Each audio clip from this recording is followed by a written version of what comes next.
Okay. Hello, everybody. My name is Martha Alter Hines, and I'm here with my very dear soul sister friend, Julia Balaz, who probably most of you know, but if you don't know Julia, she is I would say, world-renowned galactic astrologer and just a beautiful being. We've collaborated a lot. We tend to collaborate a lot in various ways. And your spirit is so beautiful. Your heart is so generous and giving, and just one of my favorite people. So, yay. Thank you so much, Martha. I'm equally grateful for you in my life. We're actually recording this on the 27th of November. So, just immense gratitude for you in my life, for everything you represent, for our expanding community. Your heart is incredibly generous, and may the many blessings keep returning to you a thousandfold, as I know it's just going to keep going and going as you dedicate your time serving the community worldwide. Thank you for Mhm. being such an inspiration. Aw, same. Yeah. Thank Um, you. and what we're going to be talking about today is a topic that you introduced me to. And that I have been so looking forward to finally being able to actually bring out into our communities, our wider community, bring awareness to, because when you told me about this, what we're about to talk about, it literally changed my life in an instant. So I'm not kidding. Um, and yeah, so what we're going to be talking about is the asteroid Hyperborea, which I had never heard of until you brought it to my attention again a few weeks ago. Um, and I think I'm okay. You're okay with me mentioning where it is in both of our charts? Yeah. Yes, yes. Yeah. So it turns out that Julia and I both have this asteroid precisely conjunct our suns. We both have it conjunct our suns. So I feel like actually part of our connection is the Hyperborean. It's like Mm, this, yeah, it's like frequency. Yeah. feeling like light with light going ping. It's like, ah, it's so good. Like heart to heart magic or something is how I feel it. Yeah. So anyway, but we're going to be talking about Hyperborea in general and this is such a beautiful, I would say, energy to be coming back into our awareness. And the many layers and threads of the wisdom of it and the medicine I feel in it. And I'll share, in a little while, maybe how it changed my life. But more importantly, Julia's the one who's really been researching it and discovering things. And so, yes, so we're going to really be hearing Julia's amazing wisdom about this. So, yay. It's so good. So, do you want to start us out with how did this come into your awareness? I'm actually not even, you haven't even told me why did you even start looking into it? And tell us Sure. all the things. Yeah. Yeah. I read Keone Hanalei's latest book, Mhm. where at the very beginning he mentioned Hyperborea being written about by Helena Blavatsky in her book 100 years ago. And the moment I saw the word, I recalled it from maybe 2, 3 decades ago when I read about it in Greek mythology. And I was just curious if there is an asteroid, Hyperborea. When I checked, there is. The number that it designated is 1309. So I invite the viewers to go to astro.com, the free astrology software, go to extended selection and check if the asteroid Hyperborea is prominent in their natal chart in conjunction to any natal planets or even in aspect, because it all reveals a puzzle piece about your soul's blueprint, about your soul's makeup. And coincidentally, when I discovered about this asteroid on that, during that time, Neptune returned to 0 degrees of Aries, which is my natal Hyperborea with my natal sun, all conjunct. So Oh, goosebumps moments, downloads. And within 3 days, when I started exploring Hyperborea, looking for more information just about the mythology, there are actually beautiful YouTube videos in terms of visuals talking about what the mythology talks about, which is the ancient land far north, long time before the ice sheets covered the magic that is beneath beautiful, luscious land. The beings that live there live hundreds of years. Many refer to them as gods, the immortals. And in some mythology cultures, they also connect Hyperborea with the North Star, and not only currently Polaris, but actually the North Stars of the ages before throughout the entire 26,000-year-old cycle. So I believe symbolically, Hyperborea carries the wisdom and a true north that has been guiding humanity throughout the entire evolutionary cycle. So, few nights in, as I started just contemplating this day and night, I was actually woken up around 3 a.m. into semi-trance like state. I woke up, but my eyes remained fixed on my third eye. I've actually never experienced that in a semi-wake state. And I felt the consciousness that descended to, well, I heard it introduce itself as I am presence. And that was just repeated, I am presence, I am presence. And it felt very familiar. So I knew I can ask any questions. And the only question I had was, how is Hyperborea relevant for us now? And how it connects with Lemuria, Atlantis, ancient Egypt, because that is what I've been focusing on for the last 6 months and more. And this beautiful story of Earth's evolutionary journey was revealed to me. So I'll do my best to convey it as as well as I can, so that audience can relate to it.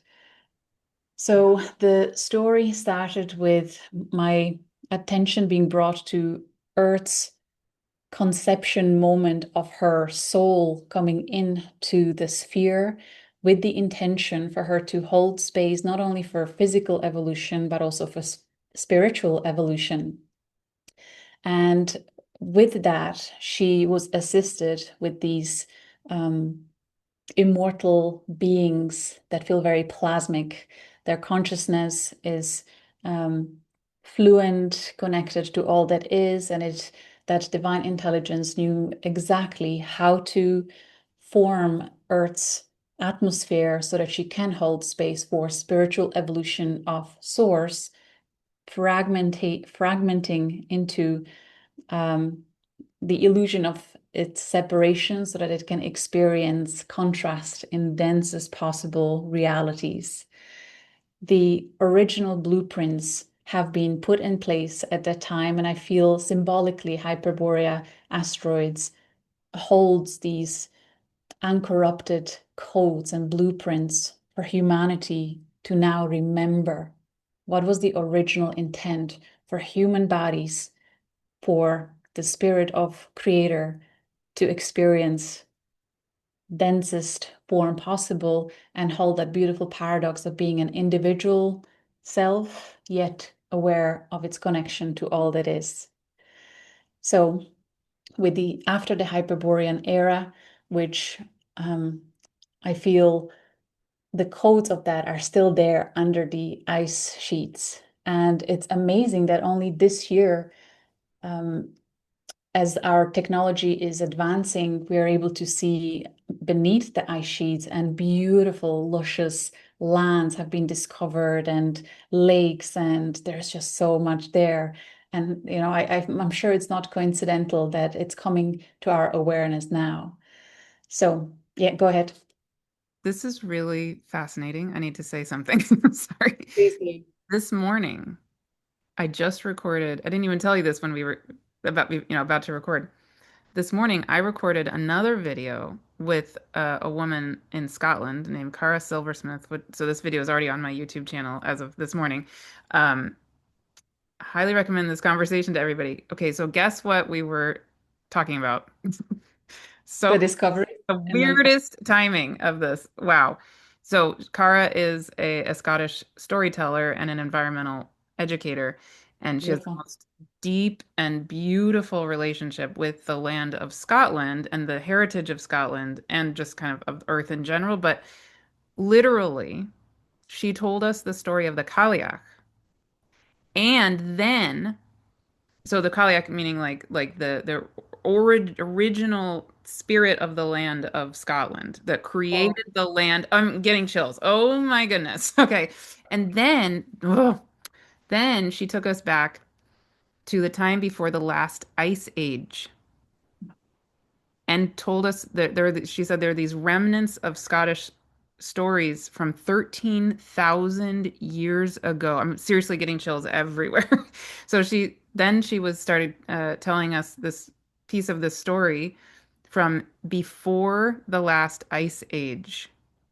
Or no, sorry, no, I got that wrong. I think it was actually what she was saying is that in if you trace the stories of Scotland, basically they tell of a time before the last ice age that was a golden age, but then the ice came and basically yeah, froze everything, and then there was a time when it all melted. And so then she was basically telling a story from some version of all of that when it then melted, and in a sense you could say the wisdom of all of it woke back up. So like mm, okay. Anyway, now I'm here hearing you talk about this. Okay, this is probably not a coincidence. These are both back to back today. sure. Wow. Amazing. Okay, keep I love going, it. please. Oh my goodness. Yeah. Thank you for sharing that. I can't wait to watch that. Mm. Yes, so from Hyperborea, I wanted to know how it relates then to Lemuria and Atlantis and ancient Egypt all the way to today. So it was just shown to me how the evolutionary journey of souls fragmenting into individual selves, um, descending as further down in creation as it can in terms of density. So first we had the beautiful age of Lemuria, where the frequency still felt very plasmic and fluid, or telepathic, in harmony with creation. But the intent was to go as far as possible into denser and denser reality, into deeper and deeper separation. So Atlantean era came in where we became symbolically more crystalline, structure-like individual um, with certain purpose and intent and possibility or opportunity to make choices that pushed us further into separation. And unfortunately, that experiment ended in a destruction of that whole civilization for certain reasons, because the harmony with nature, with universal laws, was not honored, right?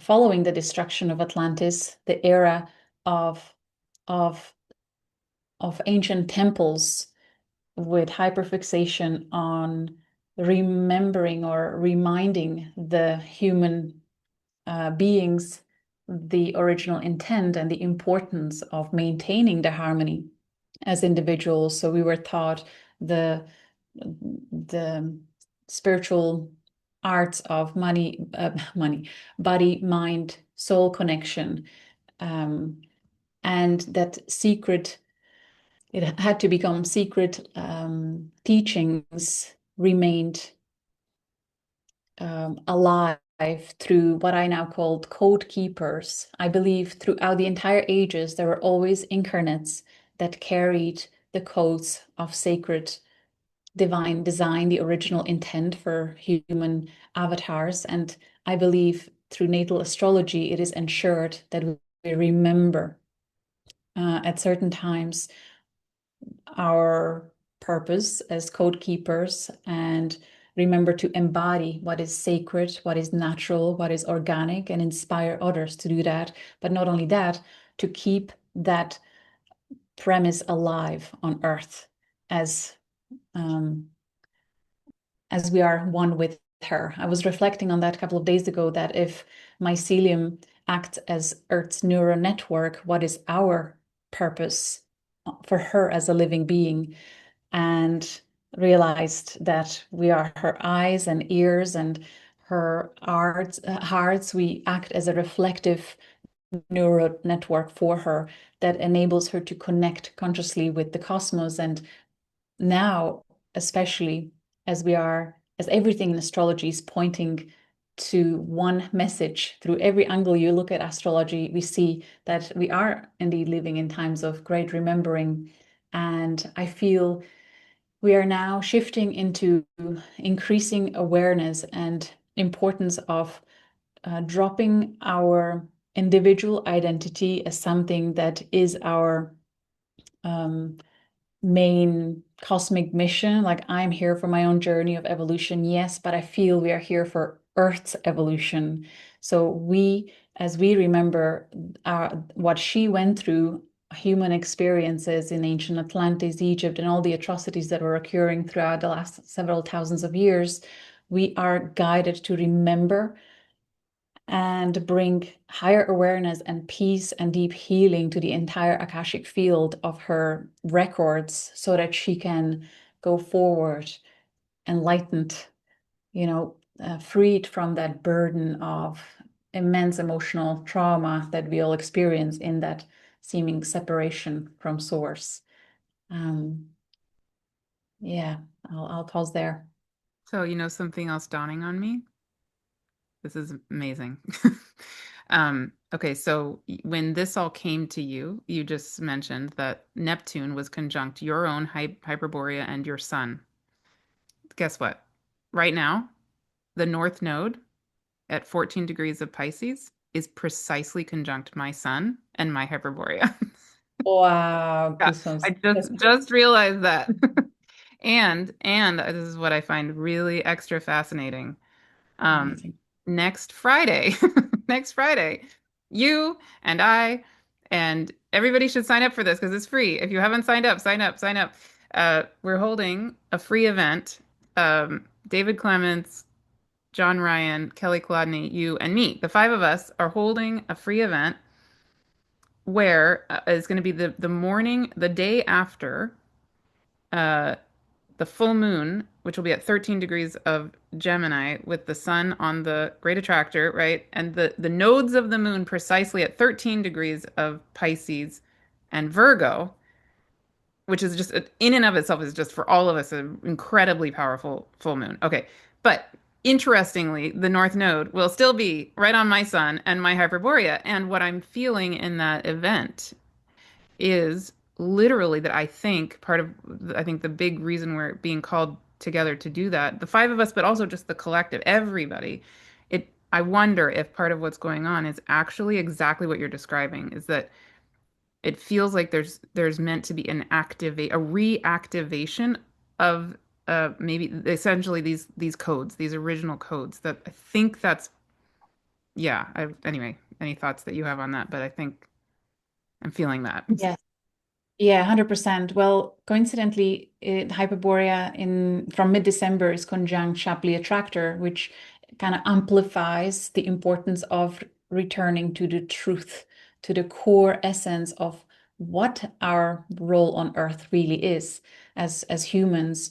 Um, and I feel it is about allowing the Great Spirit to be embodied in the densest possible form as individual avatar, but now after its journey of seeming separation and contrast, uh, ready to return to playing in complete harmony with the rest of the cosmos and co-creating the next era of prophesized 1,000-year peace on Earth, perhaps, that we are Wow. here to usher in. Wow. Yeah. And not only is Hyperborea conjunct Shapley now from mid-December, but also Haumea is there. And if we go with Alan Clay's beautiful research, he sees, or yeah, he sees Haumea as higher octave of Neptune, representing unity consciousness. So once again, the similar message: we are called to return to unity consciousness, to remember that we are connected with all that is. And when that comes great peace and healing and compassion and resolutions and playful co-creation. And Atlantis at this time is conjunct the galactic center. And Hawaii then will follow in early Scorpio conjunct Shapley from mid-January. So I feel like these um, eras of these greatest um, intersections in human consciousness are playing their role. Like we're meant to remember the entire cycle because we are reaching that alpha omega point, and with Saturn Neptune on Aries, that always is such a potent messenger for the alpha omega point and a higher octave in our collective evolution. And say again, how long will Hyperborea be conjunct the Shapley Attractor? From mid-December, so when we get to 19th of December, it will be conjunct the Shapley Attractor. Yeah. Until how long? Um, It moves fairly fast, but Shapley's orb of influence is 10, even 12 degrees. So till the end of December, they'll still be, but less, lesser and lesser intensity as it moves. Well, and this is something, this is kind of a little in the future-ish, but as you're bringing in Haumea, um, what I'm also just thinking about is that on February 2nd, we haven't even announced this or anything yet, but you and Keone and I are going to be holding another free event to be with Haumea. So Ah, on February 2nd, so that will be, you're saying when Hawaii, the asteroid Hawaii, will be conjunct the Shapley Attractor and Haumea. Is that accurate? well, Haumea is already conjunct Shapley Mm. throughout the second half of 2025. It's moving fairly slow, so it'll still be within its orb of influence for sure by the 2nd of February. Yeah, But still. but but Hawaii, the asteroid will also be there at that point? No, it'll move past Scorpio by then. It will possibly be an aspect. We'll check. Okay. Okay. Well, anyway, yeah. Wow. Okay. There's some divine choreography going on that I can feel, but I can't quite name. But beautiful, amazing. What I want to point out, as you shared your current alignment, and here we are talking about it, what I've noticed in my research over the last several months as I went through over 100 stories of people who had spontaneous recalls of ancient times, whether Atlantis or Lemuria or ancient Egypt. I looked at their birth charts in connection to these asteroids. And whenever they had the recall, there was always connection through direct, well, usually conjunction, but also aspects uh, added to the story. So whenever there was a spontaneous recall and healing took place with all these recalls, which I feel is the grace of current times, whenever we are called to remember something that is keeping the Akashic field, the earth memory, heavy. Every time we remember, there's always immediate assistance to heal it.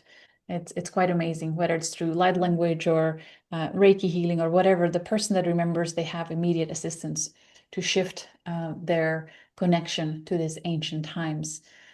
So yeah, there was always connection to natal asteroid connecting to the ancient era and transiting asteroid in connection to natal planets as well, always. Yeah. Well, and then in this conversation I had this morning with Cara with the Scottish stories, I literally felt myself as she was giving this Kaliak story, but then also when she was doing the more ancient one. Um, I felt myself being taken down, down, down, down, down through the layers of time, literally down into the earth, but also through layers of time to this point of ancientness. I don't even know how to describe it. And I just went bing. It was like this, yeah, bing Amazing. point. And then from that point of like being anchored down in the center of Earth, actually it's not all the way to the, anyway, it's down very deep, but not all the way to the center. Then I was catapulted backward, literally backward through time, and I felt myself come up and out into this ancient time in Scotland. And I felt literally I felt my brain it's like very weird, but I almost felt like my cranium, like my cranial bones went tick, tick, tick, tick, tick, tick, tick. And it felt like earth medicine happening to my body. And then I started feeling like I could see that time. I could see the time, of the ice age or before the ice age. And I had this feeling, and I talked about it in the video, that I was like, wow, no, we have this sense that we've lost these traditions or we've lost this history, but it's us. It's literally is us. It's right here, right? And so I had the most profound experience, and it turns out, yeah, the North Node happens to be conjunct my Hyperborea while this is happening, and this is a very northern ancient time in the north, like hmm. Yeah, we definitely are the living hope of our ancestors, and we are them and they are us. There were so many regression sessions that I facilitated when I used to do that, where the person regressed to what first appeared to be their ancestral story, and then as they connected to their higher self, it revealed that actually they were their own ancestor, and Wow, that's been the case for so many. amazing. Mm. So is there more you want to share about, if there's other things already there, go for it. But I have a couple of questions I could ask you if there's. Yeah, go ahead with the questions. Yeah. I feel I completed that whole cycle. Just the main message from the revelation at the night when I had the conjunction and recall was about remembering Earth's entire evolutionary cycle, her intention or her graceful selection for holding space for spiritual evolution of the one, fragmenting into individual human beings, and that it's time for us to remember that and become both symbolically plasmic and crystalline, being very fluid and connected to all that is, returning to our telepathic abilities, our extrasensory perception, really skyrocketing more and more. And at the same time, holding crystalline structure of our individual self, playing very unique puzzle piece in the grand harmonics of the cosmos.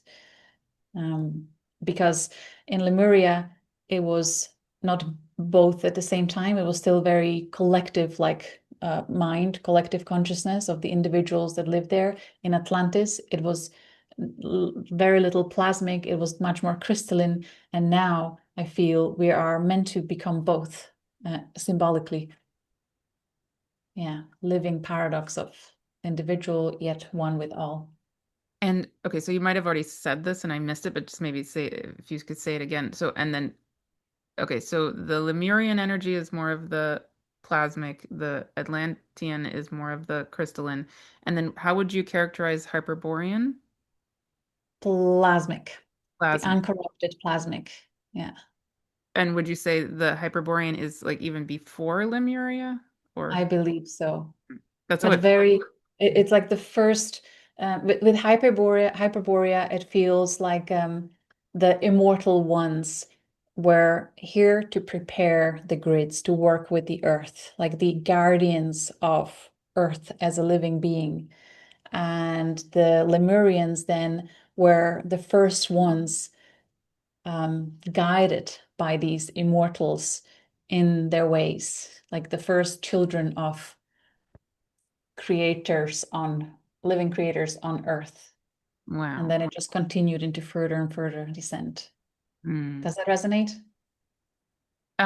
Yes. I mean, yes, and I'm processing. It's like so many layers. It's that my being is trying to process. Like I would need to hear what you just said 3 or 4 or 5 times to process all of it. It's so so many things are igniting in me as you're talking. So it's hard for me Yeah. to, yeah, be conscious of all of it. Um, right. Yeah. Yeah. Um, so okay. So for you, when you're looking at these asteroids, and I know you're going to be putting together a course on a lot of these asteroids, is that right? Coming up? Yes, I will. Well, I did a first presentation for National Geocosmic Research in September, and it's available on my Patreon, where I shared several case studies, including our wonderful Keone Hanalei, whose chart is just superb, Mm. in terms of how it reflects the what we are talking about. Um, and I'm realizing there's just so much information there. I feel I really love the course structure where I can have modules and lessons, and then there are comments, and the community grows. It like the material evolves in the course model where you have comments and interactions within the community. So I'll have that. but or I'll be building that throughout 2026.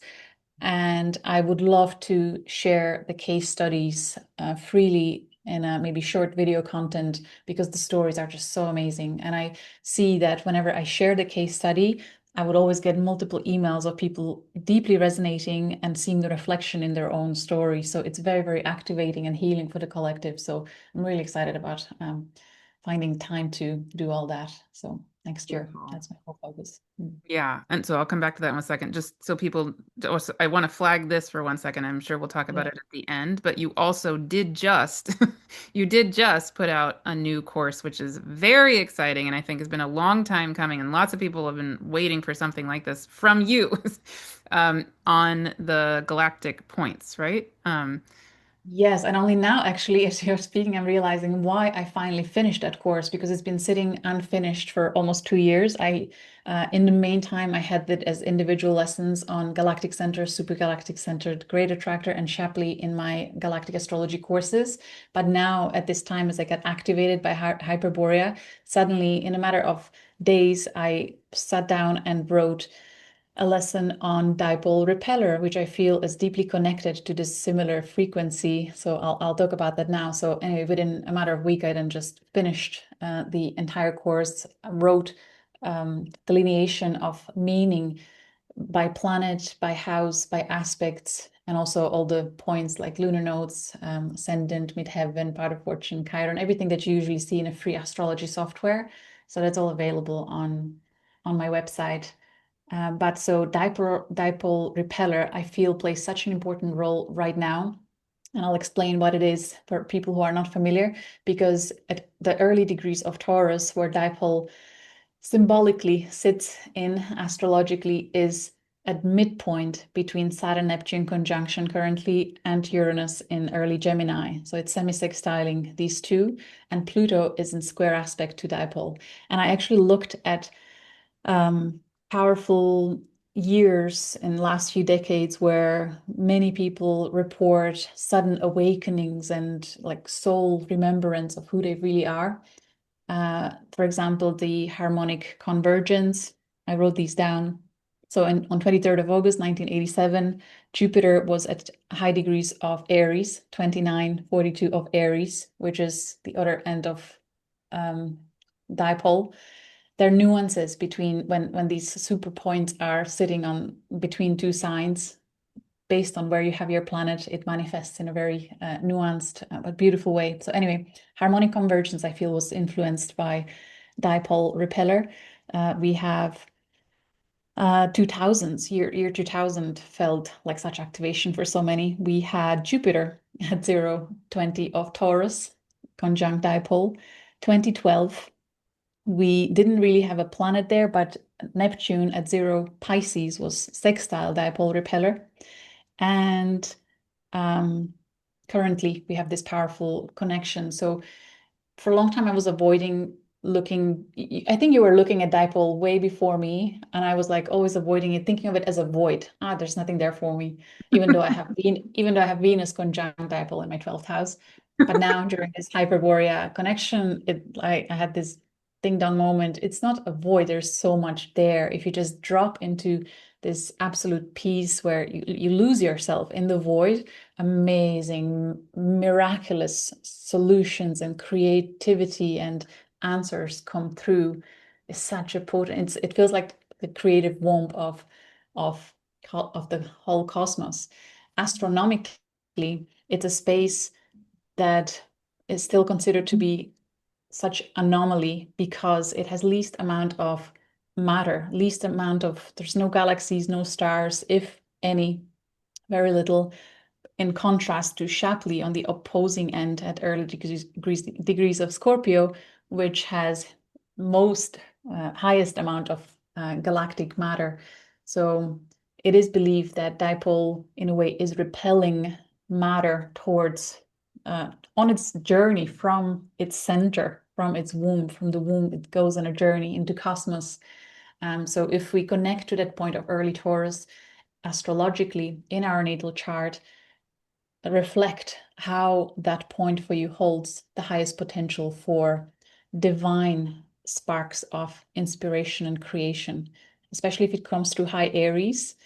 It feels like that spark moment where something then comes to manifestation through you, or through early Taurus, it feels like this nurturing experience of something amazing that then builds over time. Would you like to comment on that? Yeah, I'm just looking up the hang on one second. Sorry. I'm looking up November 1st, 1977. Do you know why I'm looking up that date? No. That's the quote unquote discovery date of Chiron.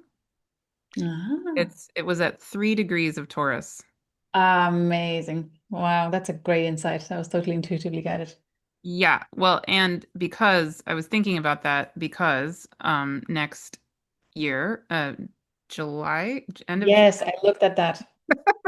Chiron, yeah, Chiron is going to be entering Taurus, but it's going to go right to 0 degrees Taurus and then go back into Aries.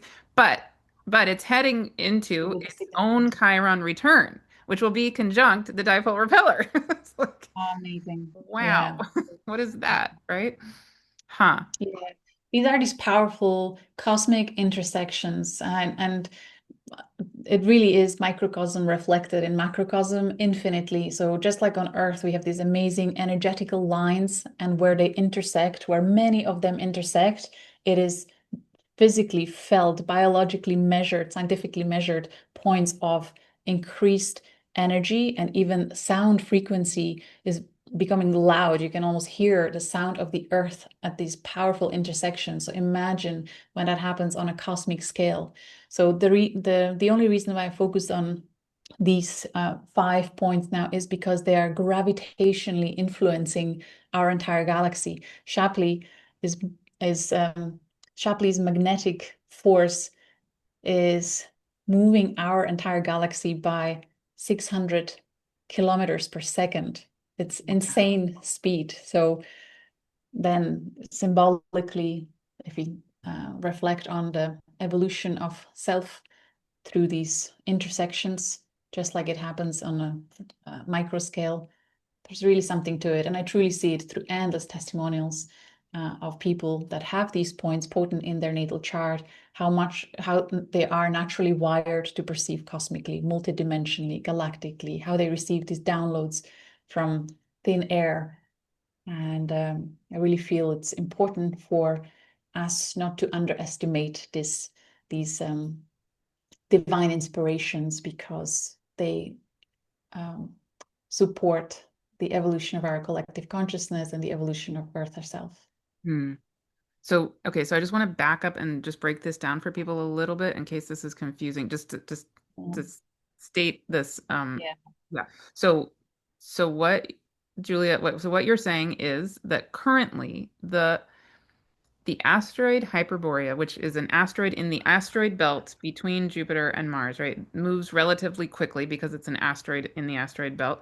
That is, at this moment, as we're recording this in the end of November 2025, is conjunct the Shapley Attractor, which is at approximately 2-ish degrees of Scorpio, early degrees of Scorpio, and Haumea, which is a being of the Kuiper belt, which is way out on the outer edge of our solar system in the kind of the general area of like Pluto. Um, so a very different type of being to Hyperborea. They Lower are moon. sorry, much slower moving. Yeah, they are currently conjunct with the Shapley Attractor, and the Shapley Attractor, go and learn from Julia, like in much more detail. But the Shapley Attractor in general is this point in space where many galaxies and more are being pulled or pushed or whatever it is. There's some kind of gravitational force, that Anomaly. Mhm. anomaly, where yeah, things are moving into that space, right? And so that's the Shapley Attractor. But what you were referring to is that when I first was learning about these galactic points from you, actually, 2 years ago or something, I I was thinking, okay, here's the Shapley Attractor over here at the early degrees of Scorpio, and then opposite that is thought to be this space that astronomers call the Dipole Repeller. And you and Philip Sedgwick both paid a lot of attention to the Shapley Attractor, but I was saying, like, wait a minute, what about the Dipole And you Repeller? were right the whole time. Yeah. Yeah. Yeah, so I didn't, really dive into it, but I just sort of was sitting there going, wait, wait, wait, wait, this must be really important too. And would it be, I guess then, approximately 2 degrees of Taurus? And so I asked you, and then I wrote to Philip, both of you, and you both had the same answer, which is like, oh, I hadn't really thought about that yet. Um, so I put it on hold in myself, but now I'm so excited. Yay! You're really giving it attention. And right, and so astronomically, what I was you've done way more research on this than me, and it's been a couple years since I did it. But what I was understanding from the astronomers is that it's not really clear actually whether there's a force pushing things toward the Shapley attractor or whether there's a an energetic force pulling. Like, is it a push or is it a pull or both?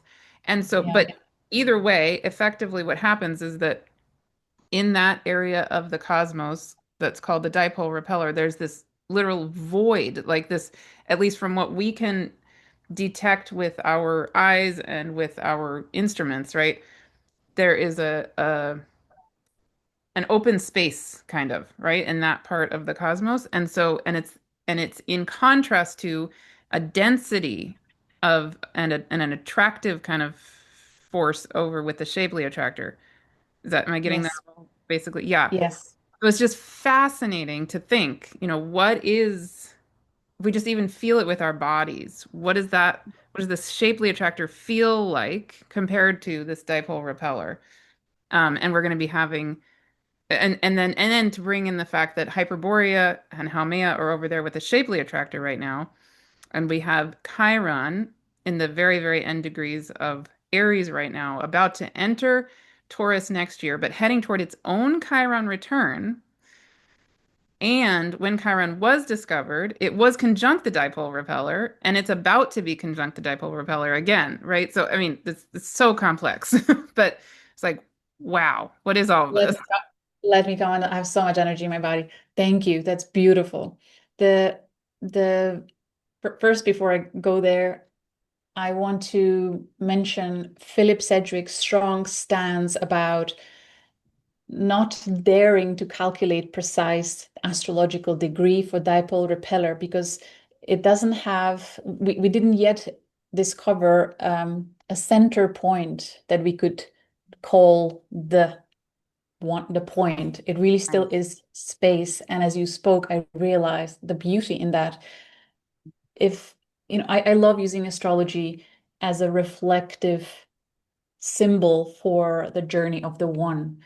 And if Aries represents symbolically the journey of the one, the individuation of consciousness, the fractal self realizing he is one, separate, has its own identity. Uh, the high degrees of Aries is considered to be the evolved Aries, where he realizes that he is on a journey and he is now capable to create something that is very unique as, through his being.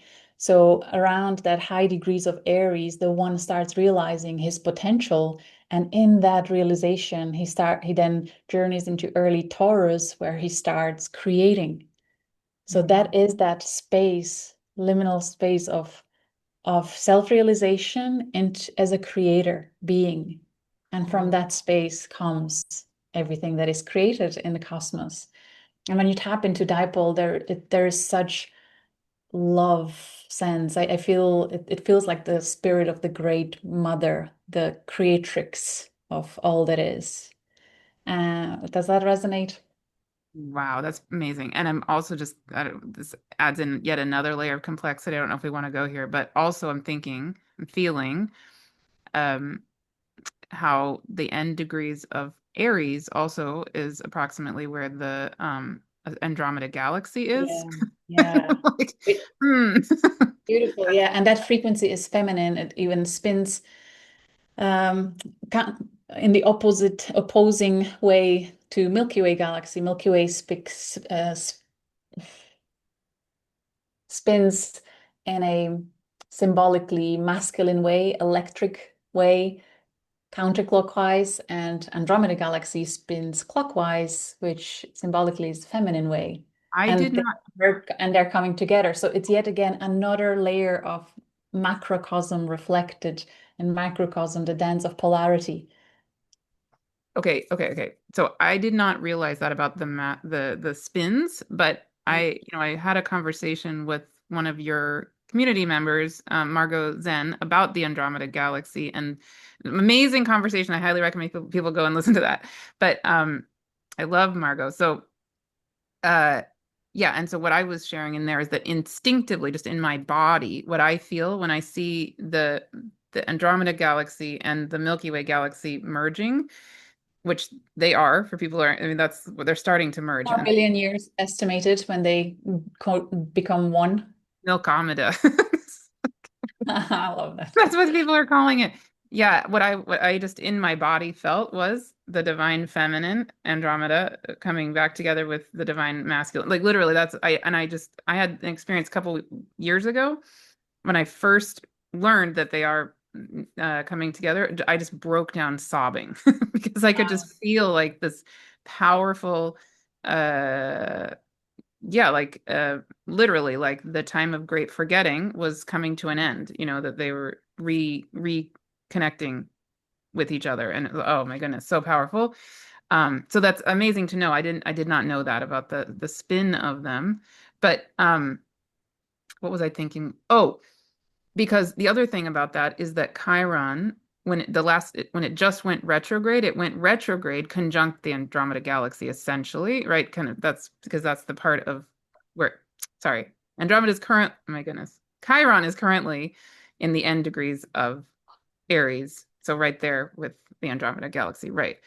And so maybe that's part of the healing of that, one layer. It's an ongoing process, but maybe one layer of helping us to bring in healing of that divine feminine, divine masculine before we then it moves into being in that dipole repeller area, which is maybe more of a deeper, more beyond that kind of, I don't know. Yeah, it feels with that fire Chiron story puzzle piece as if yet another validation of the one coming full circle after his hero's journey and all the wounding he experienced in his seeming separation. He's now realizing the purpose of it all, how it supported his evolution, how it helped him get to know the entire creation in all its um, contrast. Now he understands it experientially. So now, really, we are in that time of Wow. completion. Even the wounds are meant to fulfill their purpose and can be dissolved and integrated into wisdom.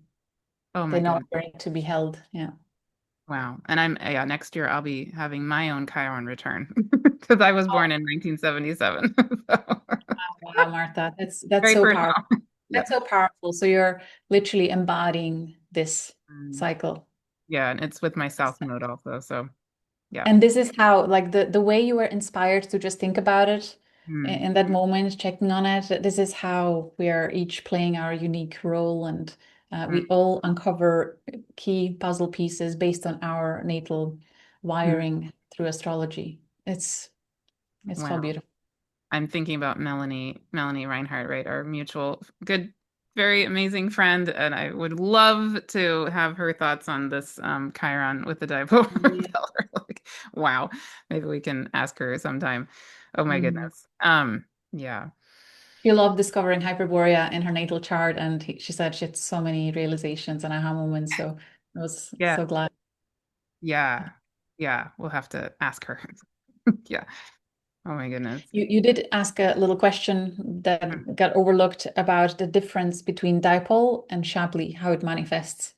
mm, mm, So we just discussed dipole, and with Shapley planets in our life experience, it or the journey of the one going through the first, we are called to integrate the galactic center as our next immediate powerful cosmic intersection that affects us. So when we integrate galactic center at high degrees of Sagittarius, we realize ourselves as divine human that is on its own journey, able to tap to the infinite wisdom and love from within our own being. As we do that, we are then guided in life experience to express divine wisdom and love in harmony with everyone else, not as, oh, I am now mightiest, and that doesn't work. So we are guided to the supergalactic center, the next intersection, which is at early degrees of Libra or high degrees of Virgo, each nuanced, where we learn to embody divinity in harmony with all. The next intersection is then the Great Attractor at mid of Sagittarius, where we start interacting with other awakened creators, and we learn to accept and be very inclusive of everyone's unique perspectives in the whole of creation. And we start working as a collective to create on a much larger scale.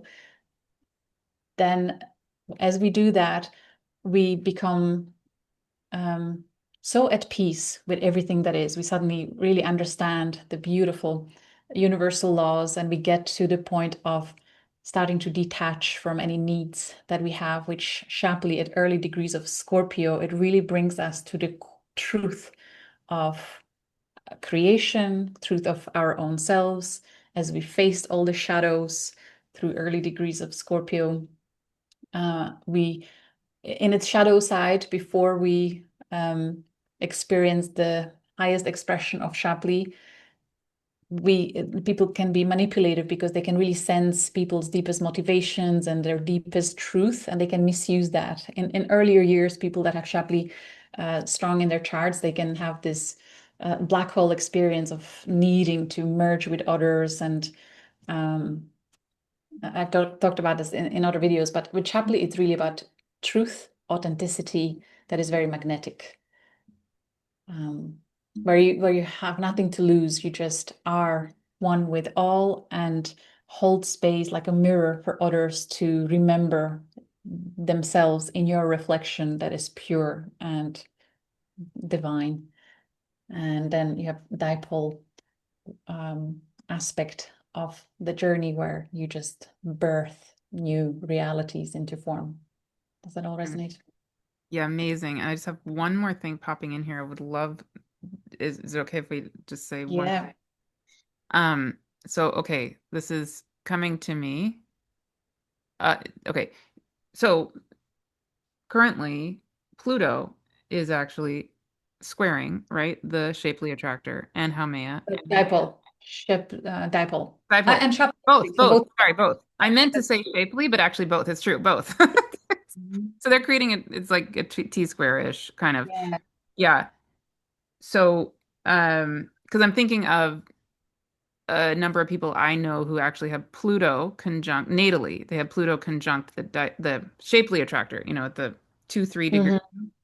of Scorpio, and they're all having their Pluto squares. They're Yes, all I have having. MC on that early Aquarius. My midheaven is there. So the way I perceive it or translate it is the the urgency or importance, utmost importance to co-create for collective well-being. No longer what we did in Atlantis as service to self choices that led to this self-destruction. Pluto in early Aquarius is making sure, is like putting pressure on all the conditionings that we have as individuals to fall for the programming that was imposed on us for thousands of years. Pluto is like, no, no, that cannot happen anymore. You have to create in harmony and for the benefit of all. You must do that. You Wow. must get to the truth of what is necessary and important. That Shapley point. Create as an individual being that is now enlightened, sovereign, awakened after everything you've been through. Now you understand the purpose of it all, and we are doing it collectively. There is a much bigger mission here. Pluto in Aquarius, not only for Earth's evolutionary journey, but also for the entire cosmic healing and upgrade to higher octave.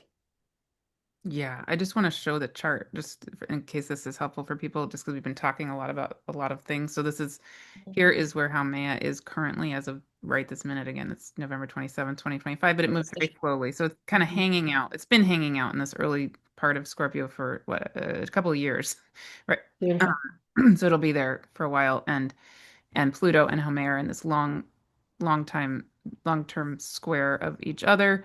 So yeah, so it's just fascinating to me that as Pluto is entering Aquarius, it's also squaring the Shapley Attractor and then also actually the Dipole Repeller. But Yeah. right, so it's not just this energy of an isolated thing of Pluto entering Aquarius. Of course, it's a whole dynamic cosmic dance, and Yeah. that's part of the dance happening. It's like, wow. Hmm. I actually think there is a blessing by the fact that there is no actual planet archetype sitting at dipole right now, because first we have to face the truth. We have to face what was hidden for way too long. So Haumea is guiding us gracefully to go through that experience. As we do that collectively, there's still so much denial. It will take a while. And as Chiron completes his journey, by the time Chiron gets to dipole, then it'll feel like, oh my God, so much healing, so much realization is happening in terms of of us coming to terms to how much wounding there occurred throughout the entire precessional cycle or in the last 12,000 years. And then we will start getting planets activating dipole, and amazing collective co-creation can take place. Oh, Does that resonate? beautiful. Right. And just to point out that right here's Chiron right now going retrograde at 23 Mm, degrees of Aries. And it's going to go direct and it'll go again past the Andromeda Galaxy here at approximately mm, 28-ish degrees of Aries. And then mid 2026, Chiron will go to 0 degrees of Taurus, teeny tiny, just 0 degrees for 3 months, and then it'll go back into Aries, and then it'll mm. fully enter Taurus in 2027. Yeah. Amazing. Yeah, still a lot of work to be done, Hmm. but it's exciting. We are guided and we are supported more than we can ever know. Yeah. Amazing, Julia. Thank you so much. I had so many epiphanies. Thank you. That was Oh, beautiful. Loved it. wow. Um, and then I also want to let people know that so you had a conversation with Heather Ensworth on similar topics, and you're going to be having one with Keone, right? Also similar topics. So I would say that these keep an eye out. I'll put the link here for when they come out. Yeah, I will share both of those also. we'll Yeah, complement each other. Yeah. yeah, that'd be really really beautiful. Yeah, and then I would really like to invite the audience to explore where these points are in their own chart and reflect on the great potential within their own being to embody the cosmic intelligence and love, and know that every bit of realization and healing you experience as an individual plays a massive role for the entire collective and beyond this planet. yeah, beautiful. And in the video description, we can put the points. Well, so the galactic points don't change really, so we can know that those are, we can give those as Yeah. set. We know for sure where those are in all of our charts. It's the same basic Yeah. place. But in terms of Yeah. the Hyperborea asteroid, and these other asteroids, we can give you the numbers of those asteroids, so you can look them up on astro.com. The ones you're mentioning, Atlantis, Hawaii, and Hyperborea, are so sadly not on Astro Gold, which is what I use at least. So Mm. I have to go to astro.com too, and anyway, right. But with the numbers, you can look them up. Yes. Yeah. And is there anything else you want to say? If you let me share the screen, I'll Yeah. quickly share my slide from the presentation. So we will have 21 asteroids numbers. One second. Yeah. If you let me share. Yeah. Go for it. Does it work now? There you go. Here they are. So you can take a screenshot of this. These are the asteroids that I used in my latest research and that I'll continue to talk about throughout 2026 and beyond. And just now added Hyperborea at the very top, 1309. The ones on the left-hand side are more connected with the lifetimes or memories or echoes of ancient Atlantis. And the ones on the right-hand side are playing their role in recalls from ancient Atlantis and ancient Egypt. So Hmm. you can explore for any planet, any point in your chart, and not only conjunctions, but also aspects. They all reveal different clues to what you may have lived in those times and how that echoes in your current life, because that's the case. That's the reason why we're exploring it. And wait, sorry, can you put that? I think you meant to say the ones on the left are Lemuria related, right? Not Atlantis. Okay. Yes. So the ones on the left are Lemuria, the ones on the right are Atlantis and ancient Egypt. Yeah, and Yes, then because they Hyperborea. kind of intertwine. They kind of bleed into each other. Ancient Atlantis and ancient Egypt. So I Uh, kept them both together. Mm. yeah, yeah. And also just fascinating. Like I looked up some of them in my chart, and the out of the ones I looked up, the only thing that was really, really, really standing out for me was the Hyperborea one. And I would assume you would say that doesn't mean, we weren't part of that or something. It's not like, oh, I had nothing to do with Our Lemuria. Yeah, Sorry, sorry. our DNA holds so much. So, and they they can get activated even through timing techniques astrologically. Like I don't necessarily have Sirius star conjunct any of the natal planets, but through progressed ascendant, the year when my ascendant is on Sirius, I had so many synchronicities with Sirius to the point I realized that when in a dream I was told by this plasmic being that I need to explore the dog star. And then I saw, oh my God, my progressed ascendant is on Sirius, and I had so many other synchronicities that entire year. So they're if it's for you, it won't pass you. Yeah. You know. Yeah. And I would say just again, I'm assuming you would agree with this is, it's not so black and white, like, oh, I have this in my chart or I don't. Like these things all exist. We are all of them. Yeah. And if we feel called to them, then we're called to them, period. It doesn't Yeah. matter whether it's in our chart or not. Yeah.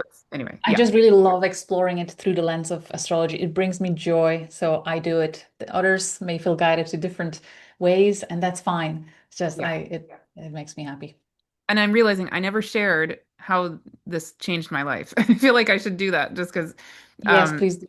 to honor you and to honor, yeah. So for me, this is me, but when Julia told me about Hyperborea and then said, and by the way, she looked it up in my chart and it was conjunct my sun, which is a very, very prominent place to have it.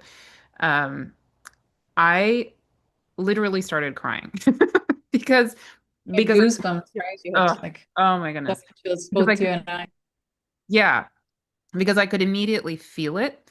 And what you told me at the time, and I don't think we've highlighted so much here, so maybe anyway, if there's anything remaining you want to say Mhm. about this, what you told me is that what you've been noticing is that for people who have Hyperborea particularly alive in their chart, it seems to you that these are beings who are mm, you could say like code keepers or wisdom keepers of the original codes of existence, kind of what you've already described. And Yeah. yeah, so that when you said all of that, I felt it in my heart, which is interesting that I feel it in my heart because it's conjunct my sun, which rules the heart. It's like, wow. Um, but what I felt is this ignition, like literally an ignition and a sense of being seen on this deep, I wouldn't even call it soul level. I felt like you recognized me on a energetic essence level. And Mm. and then I started crying. And also I started crying because I felt like, oh wow. Okay, so I'm not crazy. Like I'm not making this up. That when I get taken, and every day in my prayers, I get taken outside of time and space, outside of the time space continuum, into the void, and I get shown the nature of existence.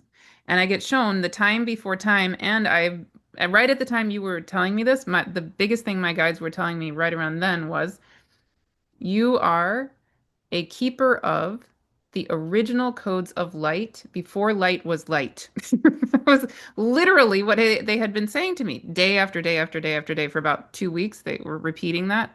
And then you came in, and then you said what you said about Hyperborea. And I went, oh my God. Because, Mm. to have those kind of experiences can feel pretty lonely and isolating a lot of the time. And yeah, it can feel like, wow, I mean, am I just making this up? And I just, Yeah. anyway, it was a literal life-changing moment because it was part of what helped me get it. Oh, okay. This is who I am and what I'm here to do, and that's kind of the fundamental truth of me, right? And it's okay if it seems weird to other people. Keep doing it anyway, right? Yeah. Thank you. You just beautifully expressed the fundamental reason why I continue what I do, because that very effect that people continue to have, the self-doubt, that little nagging voice that undermines your experiences that are deep inner journeys, revelations, Mm, divine revelations. Literally, the bells ring and you want to go down on your knees when something is revealed about your soul, but then you start doubting it. And when you see it black and white, you stop doubting it and you start embodying it more fully than ever before. And there's such grace in that. And mm, great humility as well. We don't make these claims with ego boosting tendency. There's great humility in it, and reverence for the beautiful creation. And by the way, I have very similar experiences as you do for years, also being shown spontaneously the entire cosmic stories. Yeah. yeah, and it also, yeah, sorry, go ahead. Yeah. Yeah, and I'm sure others with these connections do too. So I Yeah. hope beautiful validation will be brought to you. And I just want to thank us all for holding space for this um, new harmonics that are being played collectively. Mm. Yeah. Yeah, and that's the last part that I want to say regarding all that is also what another kind of layer of what it did for me was helped me to get it that we, of course I knew this in my brain, but it helped me feel it that we each are here with particular roles, right? And particular mm, I want to say gifts, but so I also have an experience pretty commonly where I'm talking with people I really respect and who I work with or whatever it is, even people I really look up to, and I feel them not holding that role. Like I try to describe how I feel. I can literally see the grid of existence, and I'm shown visually all of these things, and they're not. So it's very hard for me sometimes to, again, I start to feel like I'm crazy or like, why aren't they getting why aren't they appreciating what I'm saying? Or, I feel kind of misunderstood in a certain way. But when you then said that, and you said yours was also conjunct your sun, and it's very prominent for Keone. Also, you know, you are two people who I always have the sense, oh, and without even words, I just get this bing, bing, bing with both of you, this kind of Yeah. energy activation feeling, and the conversations that, in particular, with the two of you, I have feel I would call it kind of quantum or something like where it's so much is being activated on that. I would call it a Hyperborean level. The original codes of existence I feel ignited in me and in you, both of you, when we're talking, even if we're not explicitly using that language. And with other people, again, who I love, love, love, love, and adore, that is, it's just different, right? So it helped me recognize, okay, there's Yes. nothing wrong with me when it's not connecting in that way. It's just that I'm made up in a particular way and they're made up in a particular way and we hold certain roles and we can connect on other levels. And so it's okay. It's all good. It's all how it's meant to be, right? Um, Yes. Yeah. Thank you for mentioning that because that is another beautiful phenomenon that naturally occurs for anyone if you have a prominent star system in your chart. It is really important to be expressed in this reality in your current incarnation. When you meet others that have that star system in their chart too, you become alive. Both of you activate each other because there is a soul recognition of something that feels so important and feels like home. And there's such a blessing when you meet, when you have those encounters. It's really, really important. And they always happen in divine timing when you're meant to really step more fully into that unique puzzle piece that you're here to play, the Yeah. tone that you're meant to play in the Yeah. grand Literally harmonics. the Mm. song. Bing. Yeah. For real. Oh, Beautiful. amazing, Julia. Um, Thank you, Martha. Sister. okay. So yes, so we will link. Okay, so just to recap, what Julia has available, currently available, is the new amazing course on the galactic points. And I just want to say, I want to highlight, let people know the price is amazingly low. So Julia Doing my has, best to prepare. Yeah. yeah, I mean, really, like, wow. So you've done a pay as you can o offer, and there's like a minimum amount, but it's very, very extremely reasonable. And I can say, I know Julia won't say this for about herself, but I know from talking with you, you put so much time and so much love into this course, right? Really, I could just feel it as you were talking about it, as you were working on it. And so I just want to name that out loud because Julia is too humble and won't say that. Um, and yeah, so it's so reasonably priced, so such a heartfelt offering. Yeah, so that link is here because that's available. But later to come, at some point in 2026, is the one about all the asteroids, right? So that's not there yet, but you have lots of things available In on the your. meantime, the webinar is there, which will already set you on a great journey. And what I'm realizing quite clearly now is that the stars reflect to us our soul stories from other star systems or our ancestral archetypal experiences connected to other star systems and how they are playing out in your current incarnation, how they support you, or what is it that you are meant to recall and heal for the collective. And the asteroids will reveal to you our deep human ancestral experience linked to these ancient eras. And as I was talking to Heather about all this, while she was talking, I realized the fact that the asteroid belt is fragmented into thousand little pieces, such a mirror to our fragmented consciousness journey. And every asteroid plays a, holds a puzzle piece of the history of human story, and That is it reveals something important about us. So it wow, was quite, yeah, that makes wow. sense, right? I love that. But Love that. we are returning to unity Oh, consciousness. So mm, yeah. amazing.